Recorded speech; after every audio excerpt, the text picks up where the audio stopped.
నిన్న జరిగినటువంటి match south Africa match నిన్న జరిగిన దాన్ని వన్ సైడెడ్ గా దాదాపు పరిగణించచ్చా? Towards the end it was అలా అనిపించింది. బట్ నిన్న మనం చూసాం సౌత్ ఆఫ్రికా అగైన్స్ ఆడినటువంటి టీం కూడా చాలా మంచి పర్ఫార్మెన్సే కనబరిచారు. ఎందుకంటే మనం చిన్న చిన్న టీమ్స్ అన్నాం కదా, ఇవి నిన్న ఈ ఇటలీ లాంటి టీం కూడా ఎలా ఆడిందో మనం చూసాం కదా, మనేటి బ్రదర్స్ ఎలా ఆడారు. యూనో ఐ థింక్ ఎందుకంటే ఇప్పుడు ఈ చిన్న టీమ్స్ మనం అంటాం కానీ వీటి చిన్న టీమ్స్ కాదు శివ. ఎందుకంటే ఇప్పుడు యుఎస్ఏలో తీసుకున్నా, ఇటలీలో తీసుకున్నా, నమీబియాలో తీసుకున్నా కానీ మీకు ఆ కంట్రీ ఈ కంట్రీ నుంచి వచ్చినటువంటి ప్లేయర్స్ చాలా మంది ఉన్నారు. Blend mixture of all players. ఇప్పుడు యుఎస్ఏలో మాక్సిమం ఇండియన్స్ ఉన్నారు, వెస్ట్ ఇండియన్స్ ఉన్నారు, south African, Pakistan, I think Sri Lankans actually Jayasurya లాంటి ఒక ప్లేయర్ కూడా ఉన్నాడు. సో వాళ్ళని మనం తక్కువ అంచనా వేయలేం అందుకని. ఎందుకంటే పసికునా అని చెప్తాను నేను అన్నాం కదా, అసలు యాక్చువల్గా ఈ పర్టికులర్ టోర్నమెంట్ లో వర్తించకపోవచ్చు గతంలో అలా అనుకునేది. కానీ ఇప్పుడు ఈ 2020 ఫార్మాట్ లోనైతే దేని కూడా అనలేము అసలు, anything can happen. But for south Africa it was good అండి. ఎందుకంటే టాప్ ఆర్డర్ ఫామ్ లో ఉండడం, ముఖ్యంగా మాక్రమ్ స్కోర్ 50 అండ్ డేకాక్ మంచి పార్ట్నర్షిప్ లో ఇన్వాల్వ్ అయ్యాడు. 6.5 ఓవర్స్ లో స్కోర్ చేయడం, they were off to very good start actually. And చివర్లో of course Miller and Stubbs, Rickelton మధ్యలో I think they really played well. And bowling విషయంలో రబడా చాలా రోజుల తర్వాత ఆడుతున్నాడు కనుక, ఎందుకంటే ఇండియా సిరీస్ లో కూడా మనం చూసాం కదా, ఎక్కువ ఆడలేకపోయినాడు అతను T20లో. And he's come back actually, ఒక వికెట్ తీసుకున్నాడు. And Ngidi was excellent yesterday. First ball కే వికెట్ లభించింది, ఆ తర్వాత 4 వికెట్స్ తీసుకున్నాడు, man of the match award వచ్చింది. బాష్ లాంటి బౌలర్ ఉన్నాడు వాళ్ళకు. Jansen is a good all rounder actually. And Maharaj, everybody did good job yesterday. And bowling strong గానే ఉంది. అండ్ బ్యాటింగ్ కూడా పర్వాలేదు ఇప్పుడు వాళ్ళకు, చాలా చక్కగానే ఉంది. South Africa is a very strong team.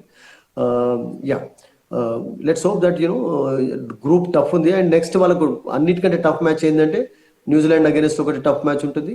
And అదే రకంగా వాళ్ళకు ఆఫ్ఘనిస్తాన్ అగేన్స్ట్ కూడా టఫ్ మ్యాచ్ ఉంటుంది. Absolutely. So they will be hope they will play better in coming matches. ఎందుకంటే వాళ్ళు డెఫినెట్లీ రేస్ లో ఉంటారు. సూపర్ 8 రేస్ లోనైతే సౌత్ ఆఫ్రికా ఉంటుందని చెప్పి మనం Day 1 కూడా చెప్పాం. అండ్ ఇండియాలో ఆడారు కనుక, రీసెంట్ గా ఎక్స్పీరియన్స్ ఉంది. ఇండియాను ఓడించారు, టెస్ట్ సిరీస్ లో ఓడించారు, తర్వాత కూడా చాలా మంచి పర్ఫార్మెన్స్ కనబరిచారు. So they're a good side and doing well actually. And hope that ఎందుకంటే ఎక్స్పీరియన్స్ ఉంది వాళ్ళకు, యంగ్స్టర్స్ ఉన్నారు.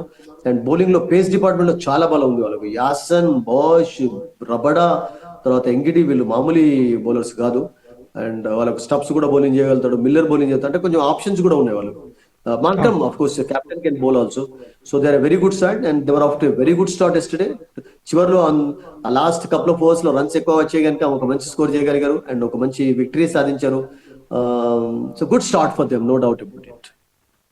భారత జట్టు కనుక చూసుకుంటే ప్రస్తుతం ఈ గ్రేడింగ్ వివాదం ఏదో మొత్తం అంతా గందరగోళంగా ఉన్నట్టుంది. అక్షర్ పటేల్ ని సి గ్రేడ్ లోకి తీసుకోవడం, అట్లాగే ఆర్షదీప్ సింగ్ ని సి గ్రేడ్ లోకి తీసుకోవడం, ఇట్లాంటివన్నీ కూడా చాలా తీవ్రమైనటువంటి గందరగోళానికి దారితీసే పరిస్థితి. ఒక పక్క T20 వరల్డ్ కప్ జరుగుతుండగా ఎందుకు BCCI ఇట్లాంటి నిర్ణయం తీసుకుని ఉండొచ్చు?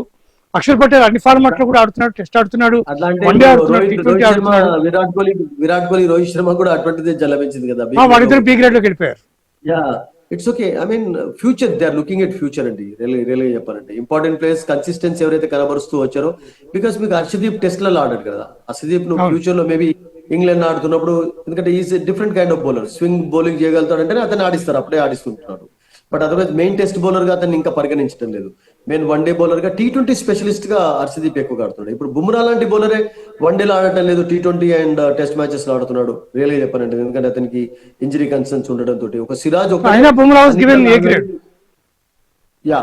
ఒక్కడే అన్నిట్లలో ఆడడానికి రియల్గా చెప్పానంటే ముందుకున్నాడు. But that's okay. I think వాళ్ళ పర్ఫార్మెన్స్ బేసిస్ BCCI తీసుకుంటుంది. దాని విషయం మనం అంత ఆలోచించకుండా, ఈ వరల్డ్ కప్ లో వాళ్ళ పర్ఫార్మెన్స్ అనేది ఎలా ఉంటుంది అనేది మనం కాన్సన్ట్రేట్ ఎక్కువగా చేయాలి. And they are really doing a good job. Indian team అయితే next I think day after tomorrow Namibia తోటి ఆడతారు. అండ్ ఈ రోజు నమీబియా నెదర్లాండ్స్ మ్యాచ్ కూడా చూసాను, ఢిల్లీలో చక్కగానే కొనసాగింది. నమీబియా 150+ స్కోర్ చేశారు. Netherlands played well to beat them actually towards the end, చాలా చక్కగా ఆడారు. So day after tomorrow match, ఆ తర్వాత 11 తర్వాత ఇమీడియట్లీ అన్ని ప్యాక్ చేసుకొని they have to travel to Colombo to play against Pakistan. So India's concentration should be on the coming 2 matches, and of course last leg match Netherlands against India ఆడతారు. So that's going to be important for them. There is Namibia at 12th. Yeah. So Namibia Netherlands match, Namibia same అదే ఢిల్లీలో ఆడతారు next against India. And ఆ తర్వాత of course Indians they have to travel to Colombo to play against Pakistan. And ఎక్కువ concentration అంతా I think దానిపైన ఉంచుతారు నేను అనుకుంటాను. ఫస్ట్ ఇవన్నీ పక్కకు పెట్టి వాళ్ళ మ్యాచ్ ఫీస్ ఎంత వస్తుంది ఇవన్నీ ఇంపార్టెంట్ కాదు. థింగ్ ఏంటంటే ఇప్పుడు ఇండియాకు వరల్డ్ కప్ గెలిపించడం, డిఫెండ్ చేసుకోవడం అనేది మెయిన్ ఉద్దేశం. And they off to good start.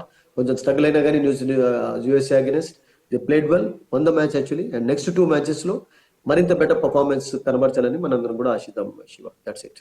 So మొత్తానికి పాకిస్తాన్ మొత్తానికి ఈ టోర్నమెంట్ లో ఆడడం అనేది ఒక గుడ్ న్యూస్ గా దీన్ని భావించవలసినటువంటి పరిస్థితి ఉంటుంది డెఫినెట్ గా క్రికెట్ అభిమానులందరికీ కూడా. Thank you Sudheer. ఈ పరిణామం ఏదైతే పాకిస్తాన్ ఆడుతుందో దాని పరిణామం క్రికెట్ మీద, అంటే ప్రపంచ క్రికెట్ మీద మొత్తం మీద కూడా చాలా తీవ్రమైనటువంటి ఇంపాక్ట్ చూపించేటటువంటి అవకాశం కల్పిస్తోంది.